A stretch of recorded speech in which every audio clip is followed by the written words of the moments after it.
இன்றைக்கு திருப்பரங்குன்றம் மலை மீது தீப தூணில் தீபம் ஏற்ற வேண்டும் என்று 2 நீதிபதிகள் கொண்ட பெஞ்ச் ஆனது ஒரு தீர்ப்பு வழங்கியிருக்கின்றது.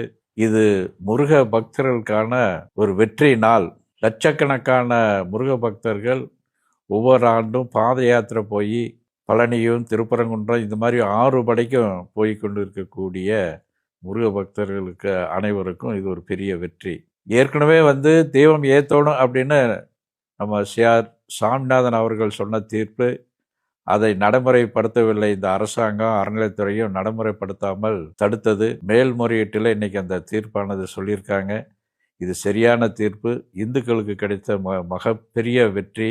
அவங்க சொல்லியிருக்காங்க, எந்த விதமான தகராறு இல்லாமல் தீபம் ஏற்ற வேண்டும் சொல்லியிருக்கின்றார்கள். அங்கே எந்த தகராறு இல்லை. தகராறை உருவாக்கியது திமுக கூட்டணியை சேர்ந்த எம்பி அவர்கள் தான் ஆரம்பித்து வச்சிருக்காரு. அதுதான் ஒரு பெரிய பிரச்சனை வழியாக பாக்கி எந்த தகராறு இல்லை. ஏற்கனவே தெய்வம் ஏற்றிட்டு இருந்திருக்கிறாங்க.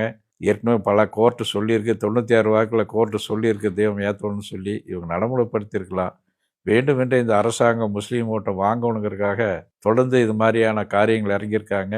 இந்த தீர்ப்பையாவது மதித்து உடனடியாக அதுக்கான ஒரு அறிக்கை கொடுக்கணும். தெய்வம் ஏற்றலாம் அப்படின்னா அரசாங்கம் ஒரு அறிக்கை கொடுக்கணும் அப்படிங்கிறதான் இந்த இடத்துல முருக பக்தர்கள் சார்பாக இந்து மணி வேண்டிக் கொள்கின்றது.